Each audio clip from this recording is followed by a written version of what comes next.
Vamos abrir as nossas Bíblias na carta de Paulo aos Filipenses, no capítulo de número 3, do versículo de número 17 até o capítulo de número 4, versículo 1. Está escrito na Santa Palavra do Senhor: Irmãos, sede imitadores meus e observai os que andam segundo o modelo que tendes em nós, pois muitos andam entre nós, dos quais repetidas vezes eu vos dizia, e agora vos digo até chorando, que são inimigos da cruz de Cristo. O destino deles é a perdição, o Deus deles é o ventre, e a glória deles está na sua infâmia, visto que só se preocupam com as coisas terrenas. Pois a nossa pátria está nos céus, de onde também aguardamos o Salvador, o Senhor Jesus Cristo, o qual transformará o nosso corpo de humilhação para ser igual ao corpo da sua glória, segundo a eficácia do poder que ele tem de até subordinar a si todas as coisas. Portanto, meus irmãos, amados e muito saudosos, minha alegria e coroa, sim, amados, permanecei deste modo firmes no Senhor. No Evangelho está marcado ou demarcado a necessidade de sermos combativos. Judas, escrevendo acerca da salvação comum,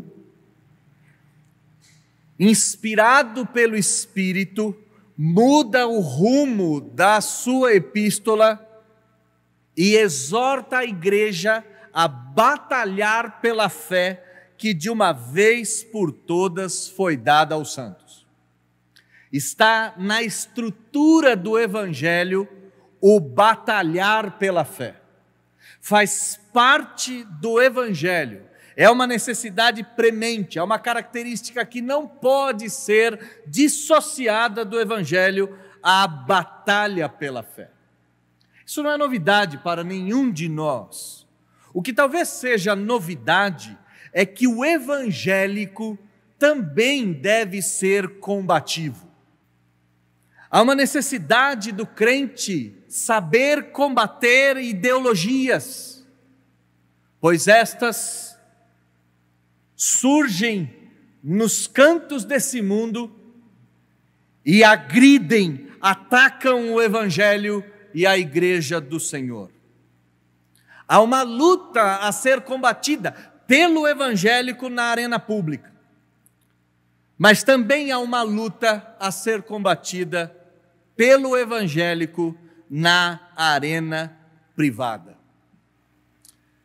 Em outras palavras, o embate, a luta que nós temos que lutar lá fora, também tem que ser lutada aqui dentro da igreja.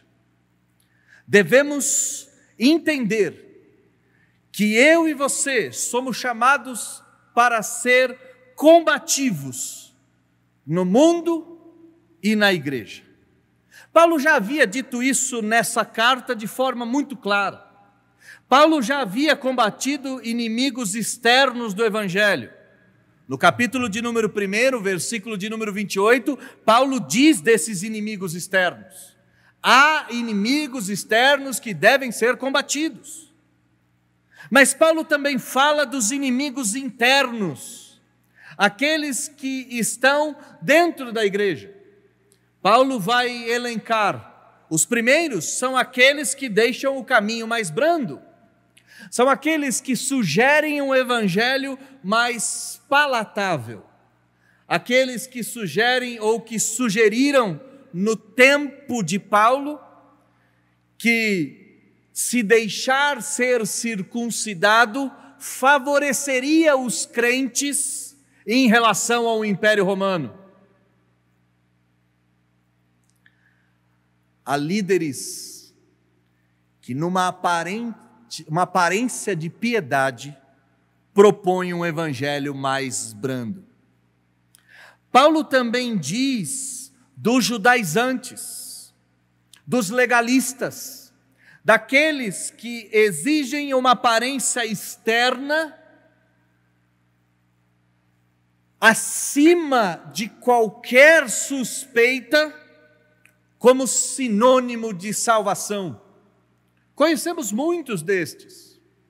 Há uma infinidade de judaizantes, legalistas, presentes nas nossas igrejas, que atribuem a observância da própria lei como requisito primário para a salvação. Mas agora, nessa carta, nesse momento, Paulo vai combater os sensuais. E sensuais não são aqueles que seduzem, não são aqueles que sensualizam, mas são os sensitivos, são os sensualistas, são aqueles que pautam o seu jeito de ser, o seu jeito de pensar, o seu jeito de ser cristão em estímulos corpóreos. São aqueles que sentem que Deus está dando a direção A, B ou C. São aqueles que acreditam que o seu coração é inerrante. São aqueles que acreditam que o coração não é enganoso. E porque em algum momento da vida, da trajetória, o coração veio a pensar alguma coisa, este pensamento é um pensamento divino, então ele deve ser posto em prática.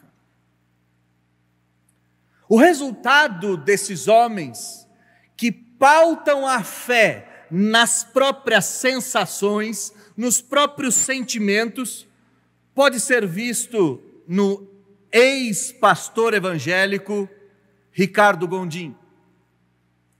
Essa semana, e eu digo ex-pastor evangélico pela declaração deste homem, ele disse: não sou parte do movimento evangélico. Por quê? O movimento evangélico pressupõe inerrância bíblica. Claro, a Bíblia é a palavra de Deus. O movimento evangélico pressupõe o pecado original. Claro, a Bíblia diz que nós caímos em Adão. O movimento evangélico pressupõe que Deus está no controle de tudo.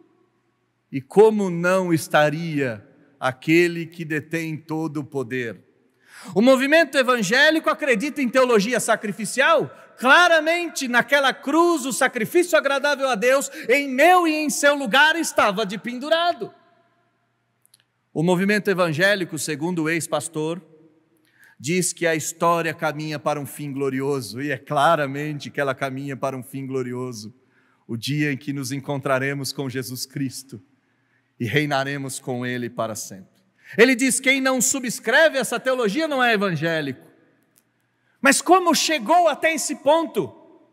Por confiar que o próprio coração é detentor de uma inerrância, de uma infalibilidade tamanha, que nunca, em momento algum, colocou os próprios sentimentos em xeque.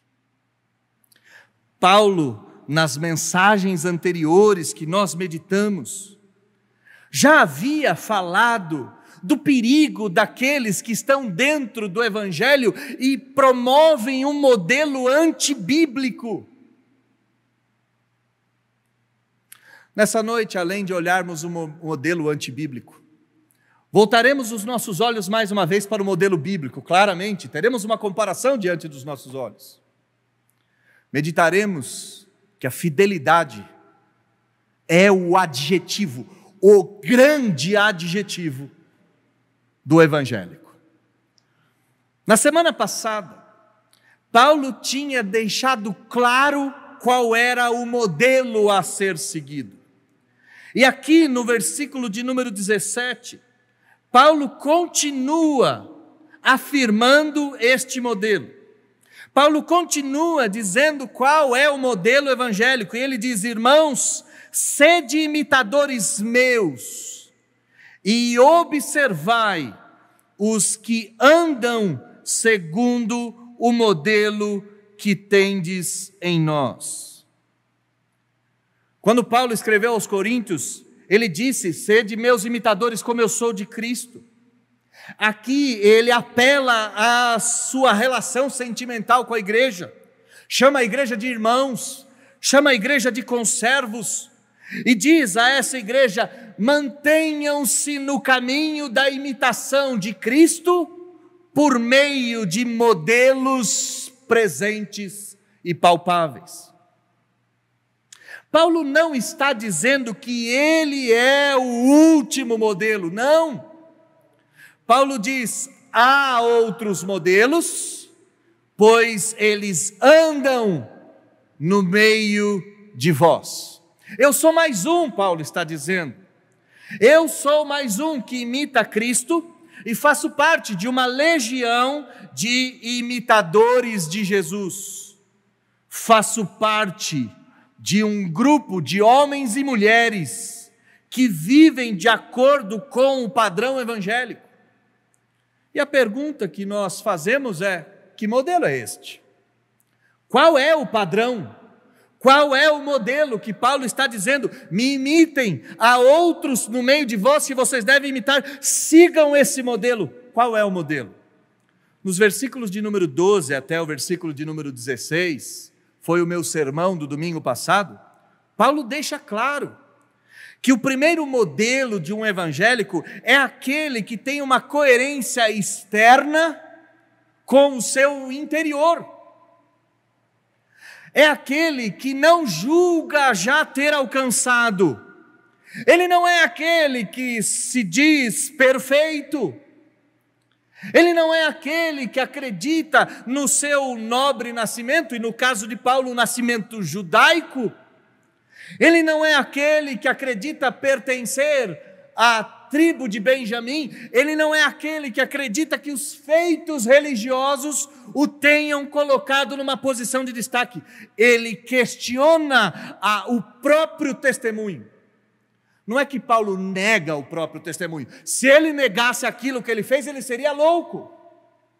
Seria um mentiroso e um criminoso. Paulo não está fazendo isso, mas ele está dizendo que, a despeito do testemunho, ele não ancora o seu cristianismo e a sua salvação nessas coisas que ele fez. Não são essas coisas. Ele duvida da eficácia dos próprios feitos. Ele não se orgulha deles. Vejam bem, poderia dizer Paulo. Olhem bem para mim, autor bíblico, preso pelo evangelho, pregador de multidões. Ressuscitei pessoas, fiz tantos milagres, preguei para reis e imperadores, sou o maior plantador de igreja. Nem Jesus fez o que eu fiz. Paulo não faz isso. Paulo diz: eu não julgo que os méritos dos meus feitos tenham me levado a algum lugar. Antes, eu não os valorizo, eu duvido da eficácia deles e caminho em direção ao alvo que eu um dia, não hoje, lá na frente, alcançarei. Coerência. Você é salvo pela graça de Deus, mediante a fé. E isso não vem de vós, é dom de Deus. Então não se glorie dos seus atos, duvide deles. Segundo lugar, qual é o modelo? O modelo é alguém que duvida do próprio coração. Quão enganoso é o coração. Dele emanam as saídas da vida. Sobretudo, guarda o teu coração.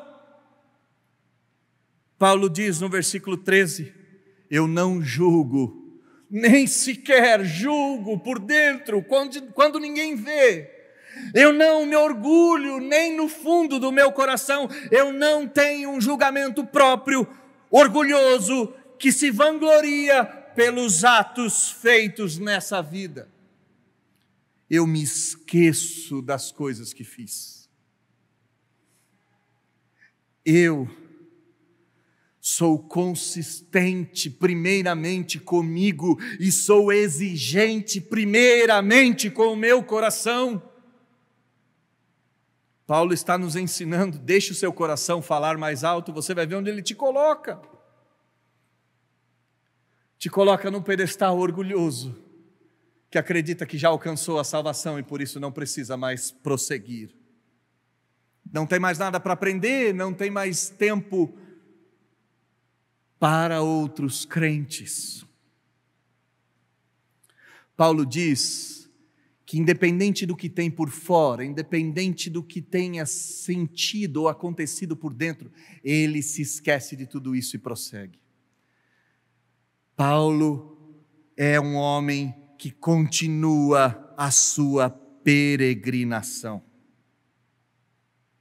Mas Paulo nos ensina um outro aspecto. Qual é o modelo? O modelo de alguém que não atribui valor salvífico às obras, que não acredita que o seu coração não é enganoso, que deixa todas as coisas e permanece prosseguindo, e em quarto lugar, alguém que anda de acordo com aquilo que já sabe. Essa é a medida. Se você sabe mais, viva como um crente que sabe mais. Se você acabou de chegar, está cheirando a leite, viva como um crente que cheira a leite. Os mais velhos não devem viver como meninos na fé, e os meninos da fé não devem viver como crentes experientes. Devemos cada um viver de acordo com aquilo que aprendemos, de acordo com aquilo que sabemos. Eu usei como ilustração no domingo passado e repito ela nesse domingo. Há um lema dentro de uma agência missionária que diz: se você conhece um mandamento, pratique o mandamento que você conhece. Se você conhece 2 mandamentos, pratique os 2 mandamentos que você conhece. Agora, se você conhece todos os mandamentos, viva de acordo com aquilo que você aprendeu. Paulo então diz: não atribuo valor no que fiz, não tenho meu coração como fonte inerrante, mantenho a minha jornada como se não tivesse alcançado, e de fato não alcancei, Paulo deixa isso claro, e vivo com a medida do que eu já sei. Se você já entendeu que o Evangelho é abrir mão, viva abnegado. Se você já entendeu que o Evangelho é humildade, se humilhe e não tenha uma arrogância presente em si. Se você já entendeu que o Evangelho é luta, é esforço, é idealismo, abandone a indolência. Se você já entendeu que o Evangelho é espiritualidade, abandone a carnalidade. Viva de acordo com aquilo que você sabe. Esse é o modelo. Paulo diz: irmãos, imitem esse modelo. Observem, há muitos ao redor, há muitos andando junto de vocês que têm esse modelo. Não lhes faltam parâmetros, e se porventura nos faltar, Paulo já disse que ele é um imitador de Cristo. Volte-se à Escritura, lá está o modelo final. Aliás, a Bíblia nos diz que nós somos conformados a Ele. Ele é a forma, nós somos postos na forma e somos moldados à figura daquele que tanto nos amou. Mas há um modelo a ser rejeitado. E esse modelo a ser rejeitado, versículo de número 18, também andam no meio de nós. Olha o versículo 18: muitos andam entre nós. Em que lugar eles estão? No nosso meio. Devemos ser combativos internamente, pois há no nosso meio, aqui, em outras igrejas, em toda a cristandade, aqueles que devem ser rejeitados pelo modelo de vida que levam. Eles andam entre nós, eles vivem entre nós, eles se misturam no nosso meio, e alguns até mesmo pregam.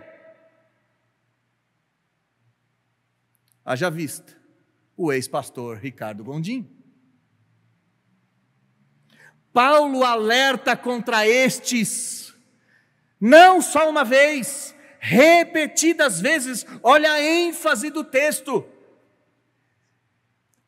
repetidas vezes, milhares de vezes, eu vos dizia, agora vos digo, eles estão no vosso meio, são inimigos da cruz de Cristo.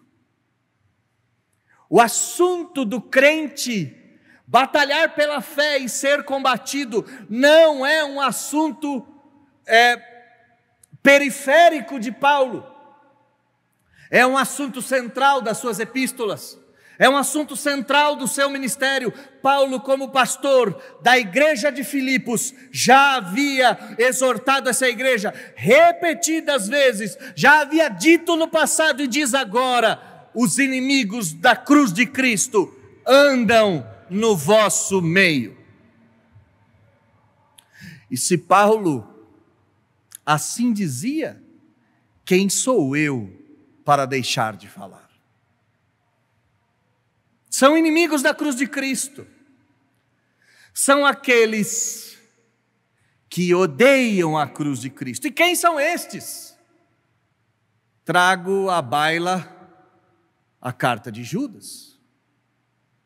Judas, no capítulo 1, versículo de número 19, disse: estes são os que provocam divisões entre vós, são os sensuais, são aqueles que são dominados pela própria alma, são aqueles que são dominados pelo próprio coração, são aqueles que acreditam que o coração é inerrante e ele nunca o colocará em maus lençóis.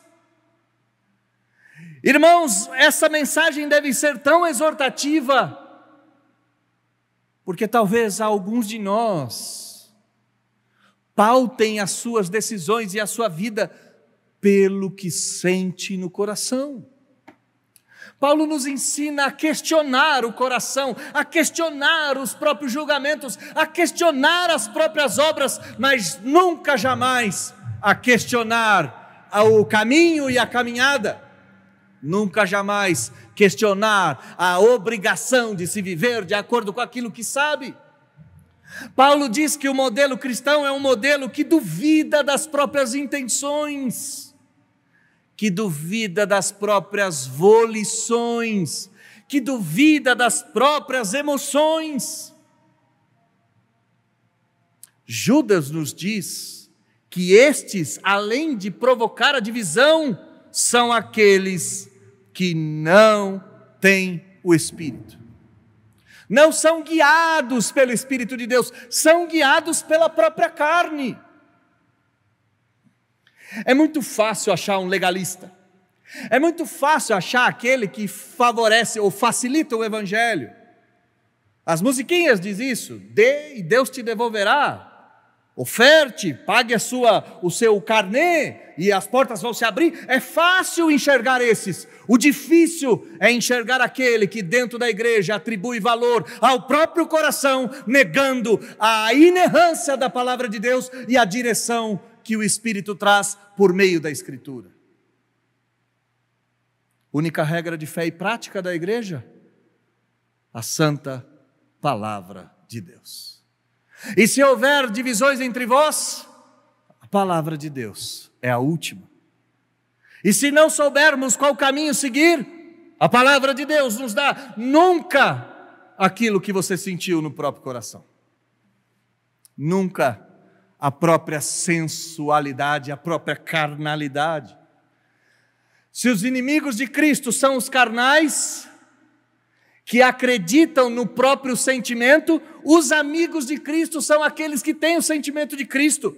E olha como a Bíblia se explica a si mesmo.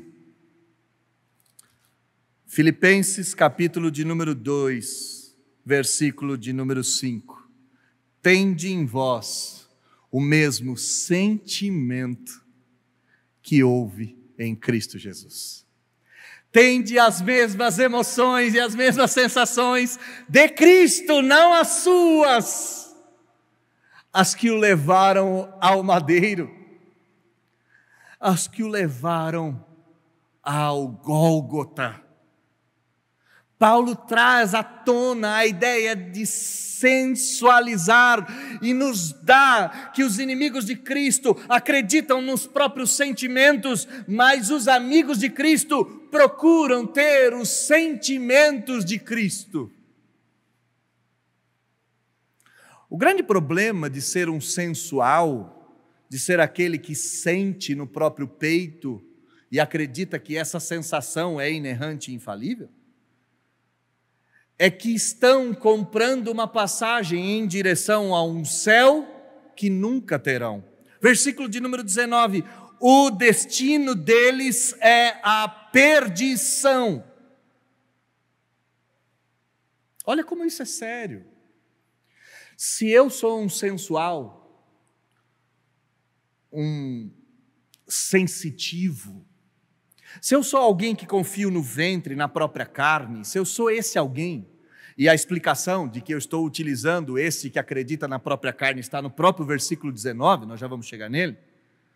Se eu sou um destes, eu posso estar dentro da igreja sem nunca ser um modelo da igreja, sem nunca ser um modelo de Cristo, estar vivendo uma religião contrária à cruz de Cristo. É perigosíssimo isso.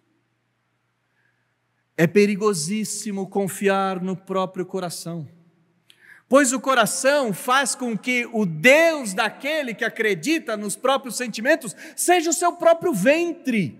Olha o que diz o versículo de número 19: além de não receber um paraíso que imagina que um dia vai encontrar, adora um Deus que não é o Deus que imagina este se adorar. Se adora o próprio ventre.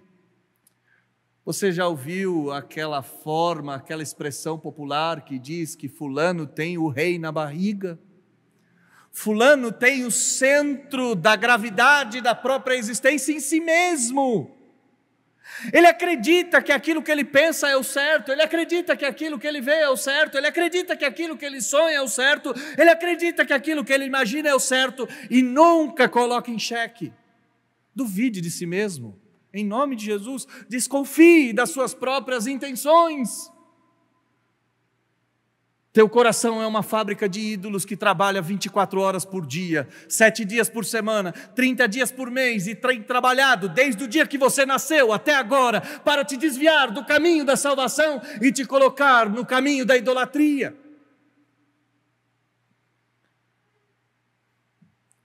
O Deus deles está no seu próprio ventre, está dentro de si. E esse Deus é consultado a cada nova decisão, a cada novo passo que deve ser dado. E é interessante, porque estes são muito difíceis de ser exortados, pois a glória deles está exatamente na infâmia de adorar a si mesmo. E se você conhece alguém sensual, alguém que acredita que as próprias decisões emanam do próprio corpo, e você dizer, cuidado que esse pode ser um caminho de demônios, ele vai dizer, Deus fala comigo de um jeito só meu.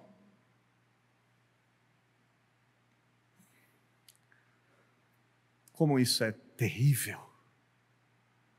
Porque essa realidade, ela nos envolve como um fantasma que nos atormenta, nosso coração milita contra nós o tempo todo, atribuindo autoridade divina ao ente corrupto e corruptor de toda a existência do homem, caído, maculado, manchado, depravado, destruído.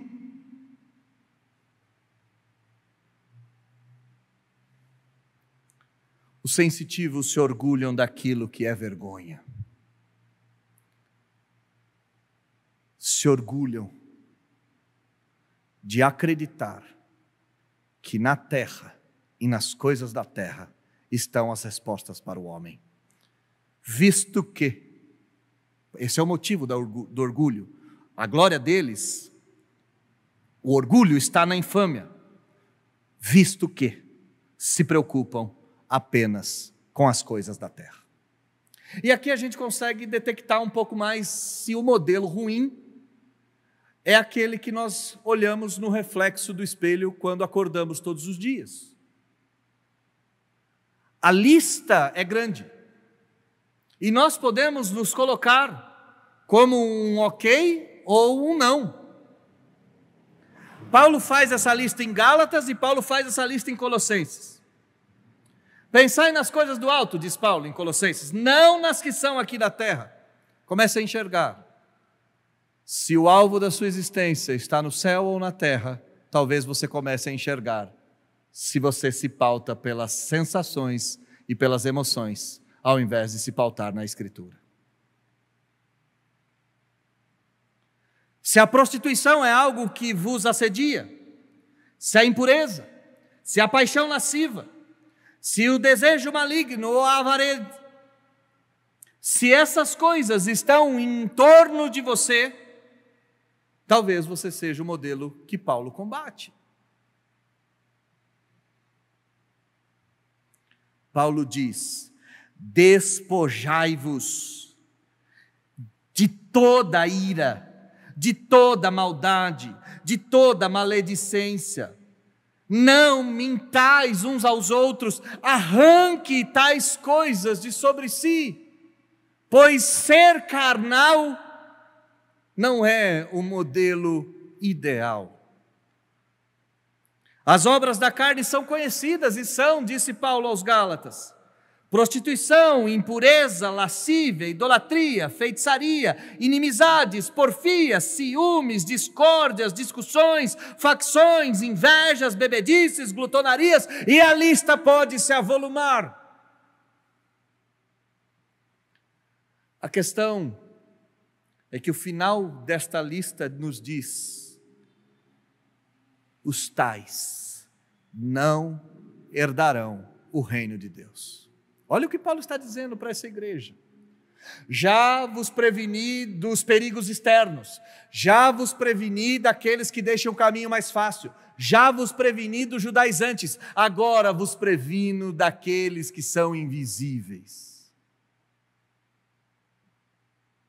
Siga o modelo que tende em mim, siga o modelo que tende em tantos, siga o modelo e o sentimento que tendes em Cristo. Pois todos nós somos amigos da cruz, todos nós estamos andando no vosso meio, exaltando a Deus, mas cuidado, muito cuidado, já vos preveni. Inúmeras vezes Paulo diz: eu até choro em lágrimas, para que tenham cuidado com estes. Cuidado com os sensuais. A diferença maior está no estilo de vida que o coração aponta. Olha o versículo de número 20.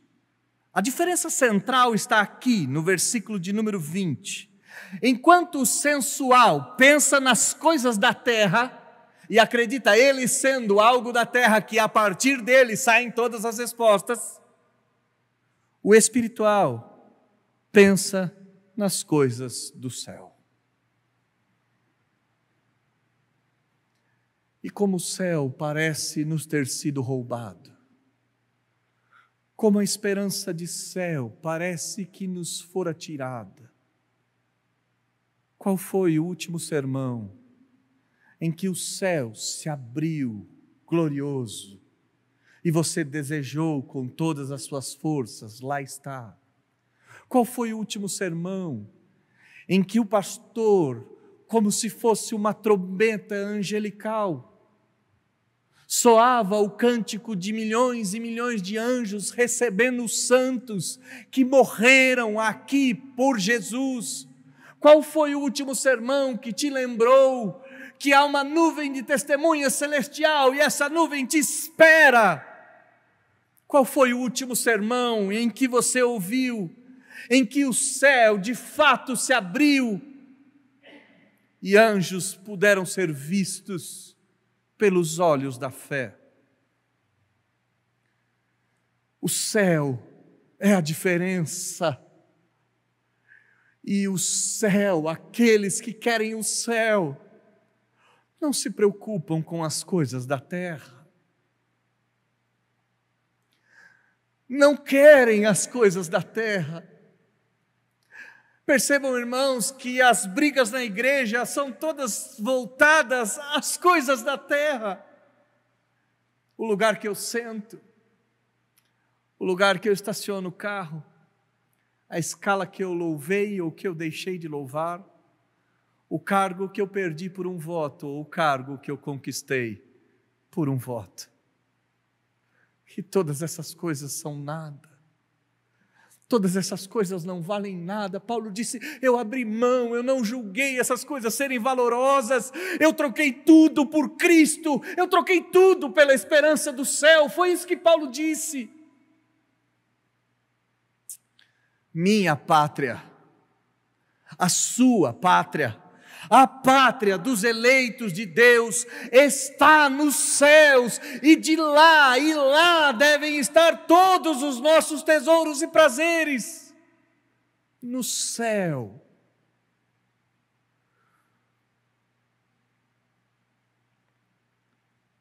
Nossa irmã Irineia faleceu, e é muito difícil consolar um filho com a morte de sua mãe. E na ausência das palavras certas, na diminuta realidade do indivíduo, as únicas coisas que eu gostaria de trazer à memória do coração dos enlutados, e me esforcei para isso, é que nossa irmã Irineia teve as portas da mansão abertas. E diante daquela fortaleza impossível de ser invadida pelos homens, eles tentaram em Babel invadir o céu. Diante daquela fortaleza brilhante, luminosa, daquelas portas que se abriram, Irineia viu o Senhor Jesus. Pela primeira vez, aquele que ela imagina sem conseguir enxergar, aquele que ela sente o toque sem conseguir abraçar, pela primeira vez aquele que ela tanto almeja se encontrar, ao mesmo tempo ele estando ao lado, ao mesmo tempo sendo invisível ao tato do homem, aquele que ela tanto ansiou durante toda a vida, enfim ela o abraçou. E naquele momento, anjos surgiram de todos os lugares, e as trombetas foram ouvidas, e os nossos primeiros pais lá apareceram, Abraão, Isaque, Jacó, e o grande rei Davi, tão belo, mas tão torto ao mesmo tempo, o grande Moisés, impetuoso, mas sacrificial. E talvez ela nesse mesmo dia tenha visto este aqui que exortava a igreja de Filipos até chorando. No céu está o meu lugar, no céu está o seu lugar, é de lá e para lá que iremos. Do céu fomos eleitos, para o céu voltaremos. Se nós perdermos os olhos para o céu, olharemos para o nosso próprio ventre e aguardaremos a solução que vem do ventre. Versículo 20: aqueles que olham para o céu aguardam a salvação que só pode vir do céu. Não buscam a solução do problema na infâmia da sua própria glória. Não buscam a solução da sua realidade terrível no rei chamado próprio umbigo, mas buscam do Salvador, mas buscam das regiões celestiais e aguardam com os olhos fitos no porvir a vinda triunfal de Jesus Cristo, Senhor, do grande e suficiente Salvador. O modelo não são aqueles que, arvorando espiritualidade, tomam decisões pautadas no próprio ventre. O modelo é aqueles que, abrindo mão de toda a glória, permanecem olhando para o céu e aguardando do céu o socorro bendito.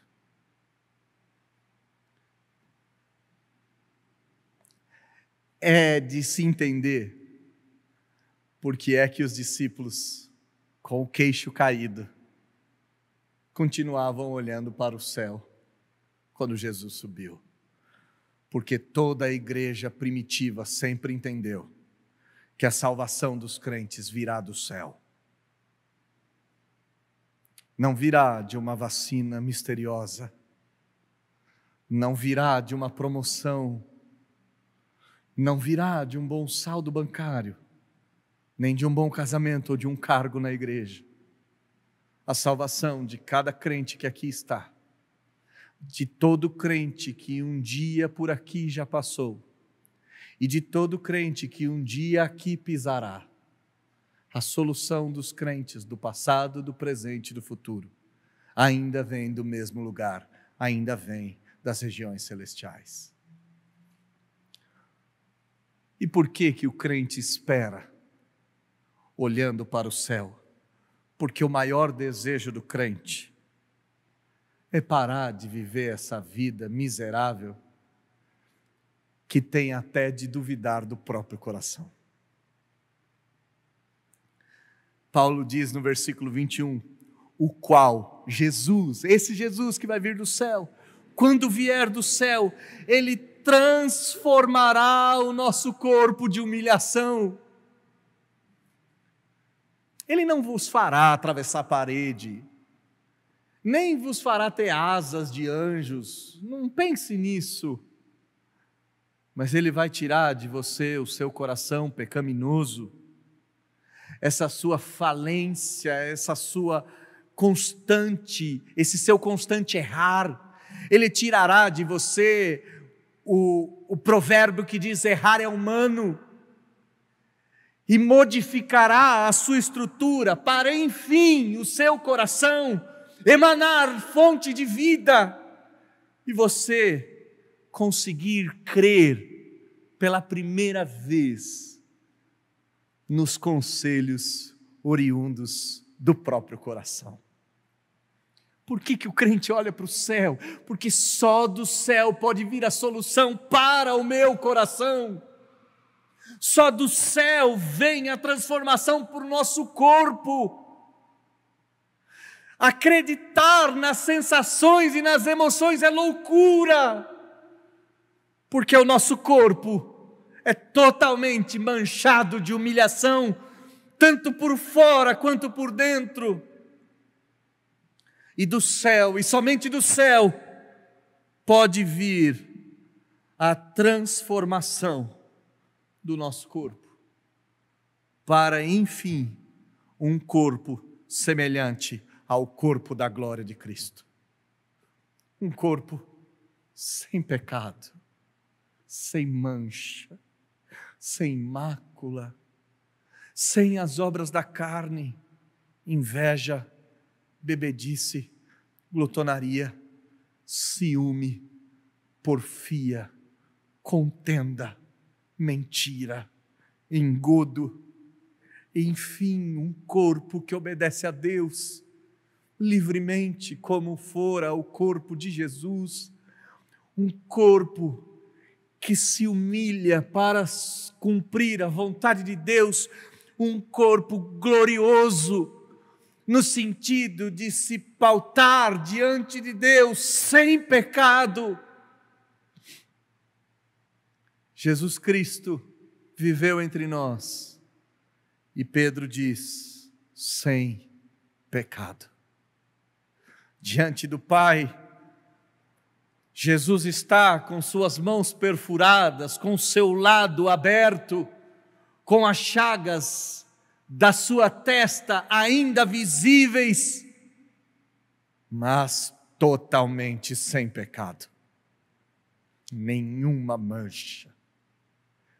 Somente do céu virá o poder de transformar essa carne nojenta e degradada num corpo semelhante ao corpo da glória de Cristo, que não erra, que não falha, que não se engana,